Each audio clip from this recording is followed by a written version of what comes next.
Let me put a little bit of extra emphasis on next weekend's, this coming weekend's schedule.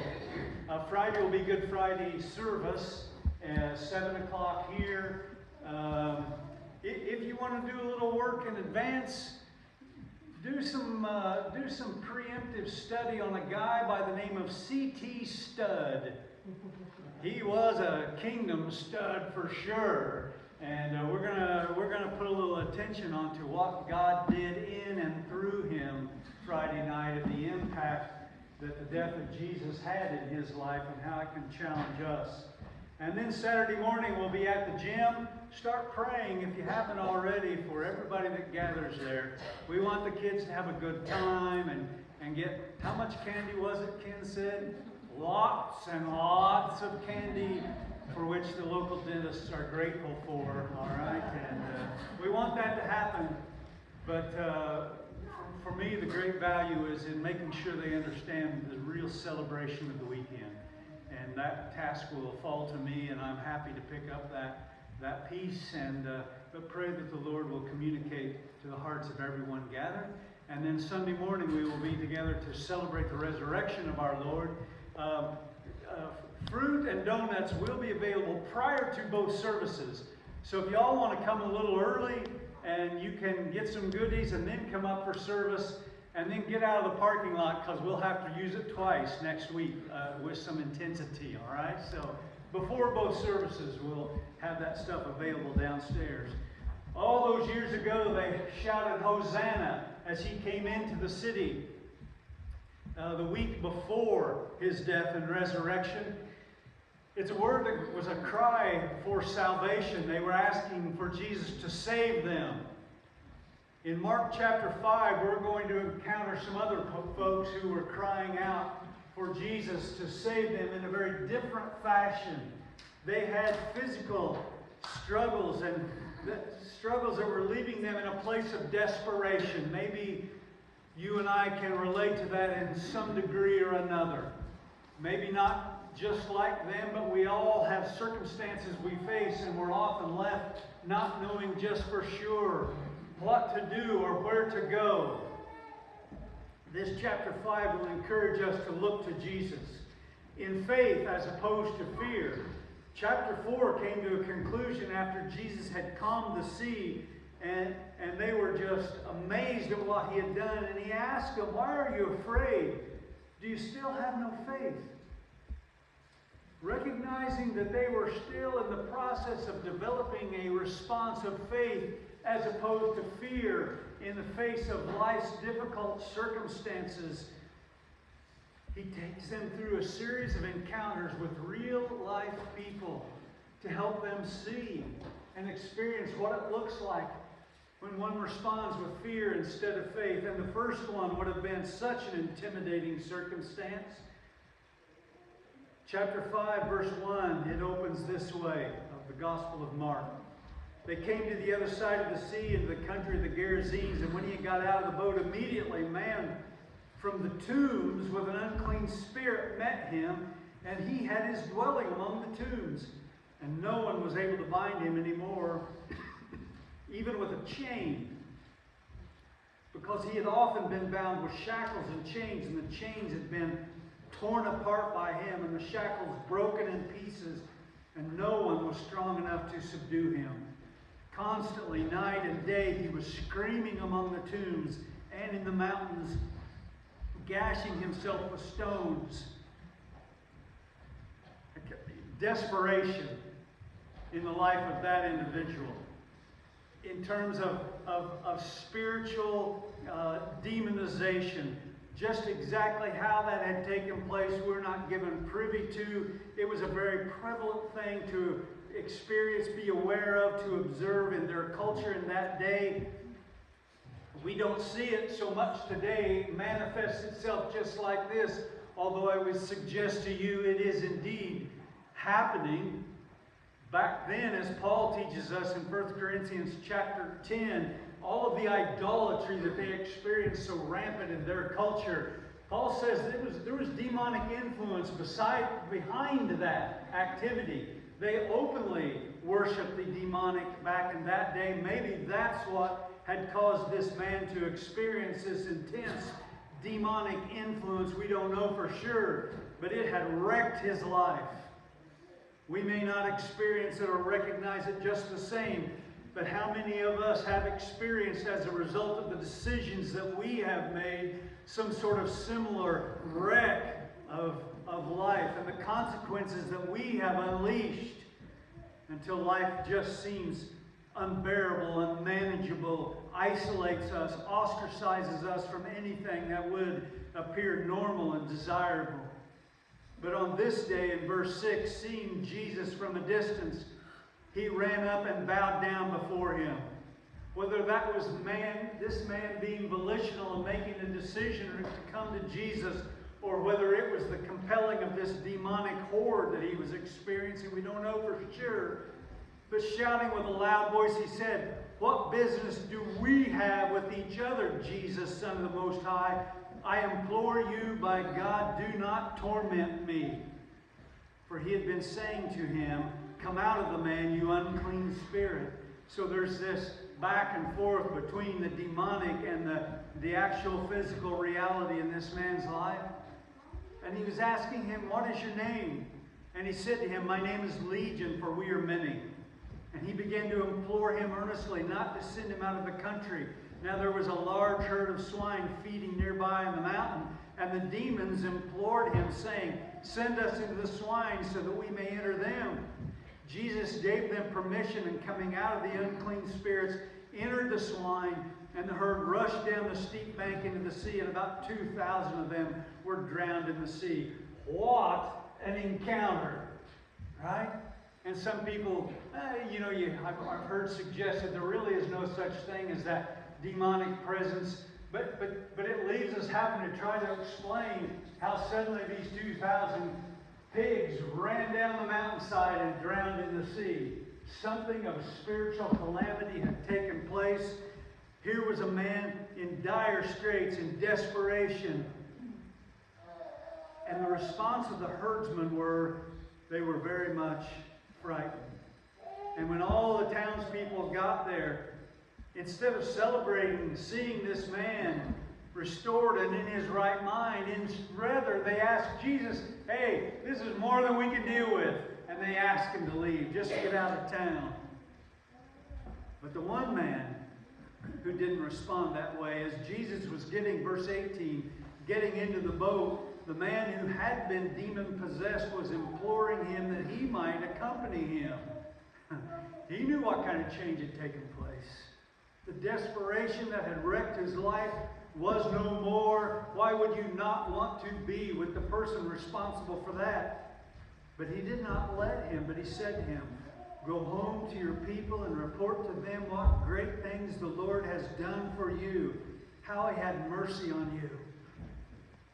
What an incredible, simple little outline for us to follow in sharing our own encounter with Jesus. For us to be willing to go to our people, our sphere of influence, and report what great things the Lord has done for us and the mercy that he has had upon us. And so away that man went to proclaim in Decapolis what great things Jesus had done for him, and everyone was amazed. Do not underestimate the impact of your testimony and the work Jesus has done in your life as a direct result of hearing that. They were amazed because they knew what this man had been and where he was. They knew the desperation that had defined his life. And it was no more. It was over and done with. This was a life-changing encounter. Jesus still in the business of changing lives. Amen. Next, in verse 21, when Jesus had crossed over again in the boat to the other side, a large crowd gathered around him, so he was staying by the seashore. And one of the synagogue officials named Jairus came up, and on seeing him fell at his feet. We have already been tracking through the Gospel of Mark how Jesus and the religious leaders of the day were in constant tension already, to such an extent that they had already decided they would do away with him. They were determined to destroy Jesus. And yet here, in a moment of desperation, one of those synagogue officials comes running up to Jesus and falls at his feet. Not concerned about what anybody was going to think about that. Not concerned about what his religious superiors, how they might interpret that act of deference in abject humility before this renegade rabbi. But you see, there can be a set of circumstances that will bring desperation into our heart to such a degree that we really don't care what anybody else thinks. We need an intervention. Jairus found himself in that very set of circumstances, not caring about what anybody was going to think about him, not thinking about the influence of all the people who knew he worked at the synagogue, not worried of any of that. And we find out why. He fell at his feet and earnestly implored him, saying, "My little daughter is at the point of death. Please come and lay your hands on her so that she will get well and live." Something about his little daughter's circumstance had prompted him to ignore the implications of his desperation. He came to Jesus as a last shred of hope, not knowing how Jesus would respond to him. But it was worth a chance. And verse 24, he went off with him, and a large crowd was following him, pressing in on him. How this father's heart must have swelled with hope when he recognized Jesus was going to respond. Jesus was coming with him. Maybe we've got a chance here.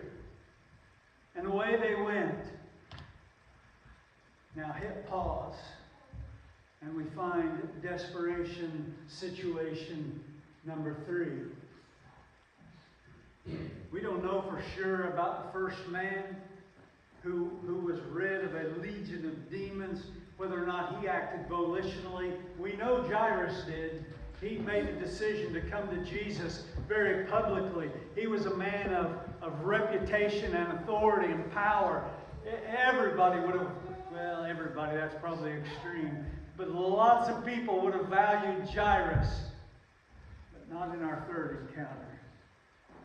A woman who had had a hemorrhage for 12 years and had endured much at the hands of many physicians and had spent all that she had and was not helped at all, but rather had grown worse. She would have been on the other end of the spectrum from Jairus as a result of the clear communication in the law. I think it was Leviticus chapter 15, clear specification about that in that illness, that situation physically that she was experiencing, she would have been determined to have been unclean. She would not have been welcomed in that condition in the temple of the day or in any of the synagogues. Anyone that was near her, anything she touched or sat on would have been declared unclean. It was a desperate situation, and she had known that for 12 long years.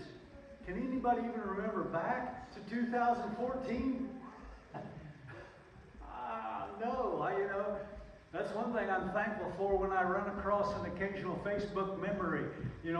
Oh yeah, I remember when I was doing that. That seemed like a long time ago. 2014, 12 years. That's how long it had been for her since life was anything like normal.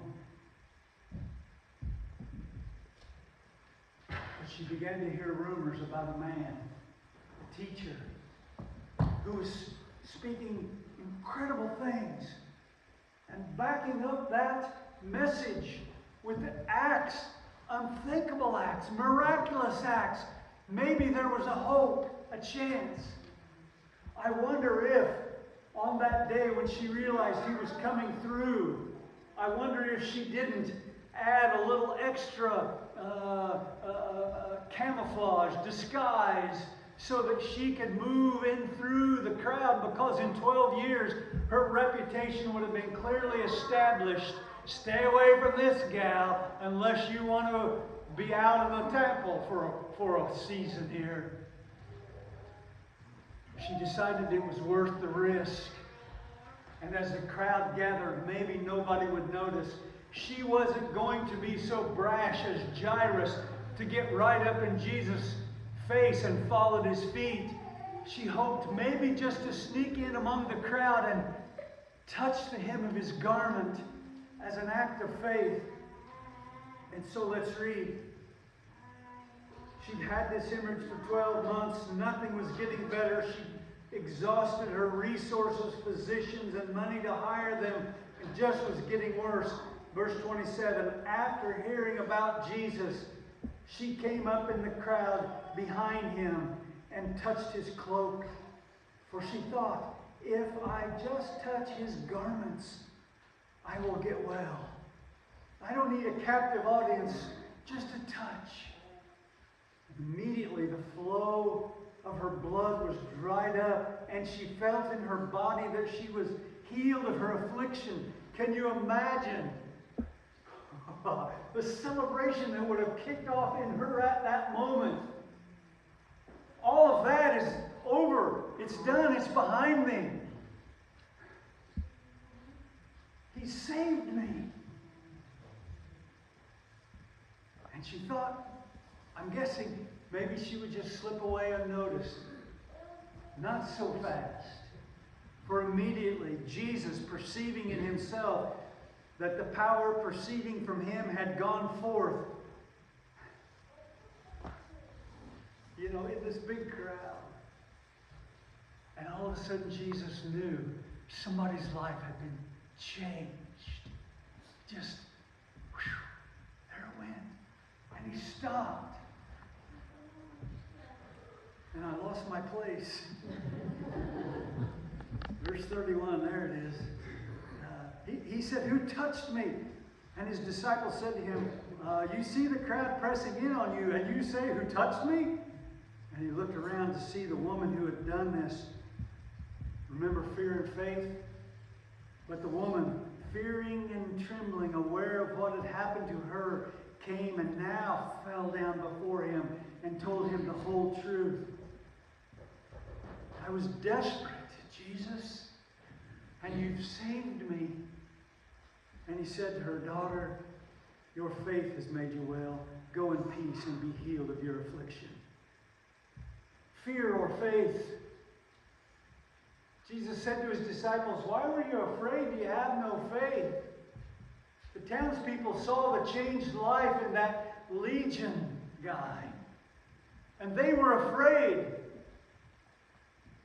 Look what faith can do as opposed to fear when we choose to reject the fear and walk by faith that Jesus will meet us in the midst of our desperation and bring change. Your faith has made you well. The reality of it is, I think, she wouldn't have had to have touched his clothes. Just to have gotten there in faith, and the healing would have flowed. Now back to Jairus, who has no doubt been nervously waiting. Can we just get going enough of this lady already? While he was still speaking, they came from the house of the synagogue officials, saying, your daughter has died. Why trouble the teacher anymore? He came in desperation. Hope swelled as Jesus agreed to come. Now he's got news. His heart would have crashed beyond imagination. Yes, brother? Heart crashed. But Jesus, overhearing what was spoken, said to the synagogue official, do not be afraid any longer, only believe.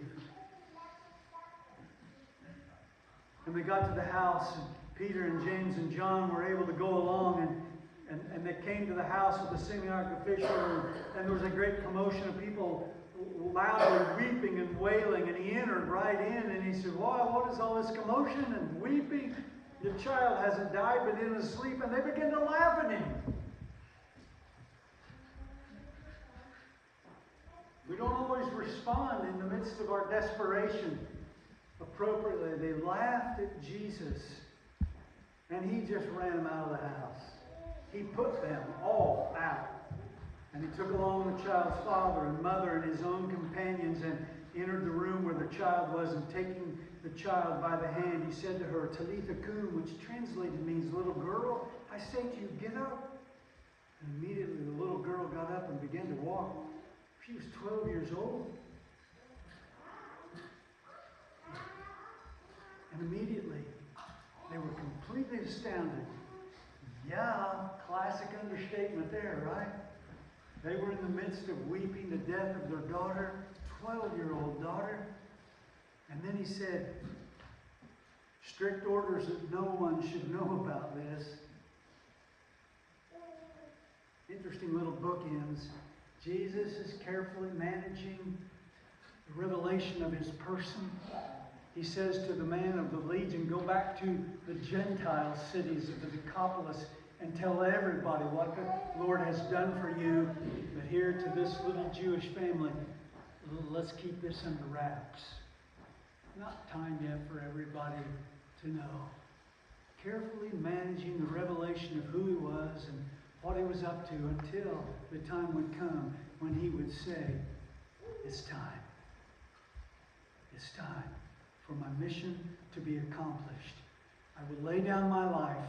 I will take it up again so that I may provide a gift of a right relationship with me." Jesus is dying for a relationship with you. Now, there was a historical event where he died to provide for that relationship.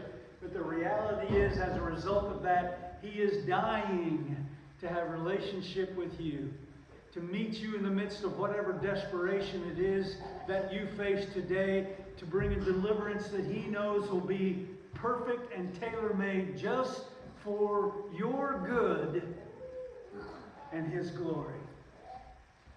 Does it always look exactly like these scenarios? No, there were a lot of people even in this day when Jesus was doing these things that didn't get exactly this kind of deliverance in the midst of their desperation. We now have a promise of eternal deliverance. He will be faithful to meet us in the middle of whatever desperation circumstances we find ourselves. He will be faithful. Recording artist Toby Mac, several years ago now, lost a son in a very tragic set of circumstances.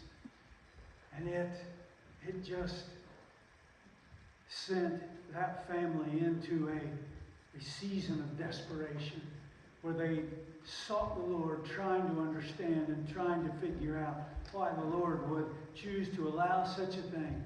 It took years before he got to a place where he was able to write the song that I want you to consider this morning. But it is a song appropriate in a time of great desperation. This is what the Lord gave our brother to encourage us when we too find ourselves in such seasons of desperation. You may rest assured, he will be faithful. Please.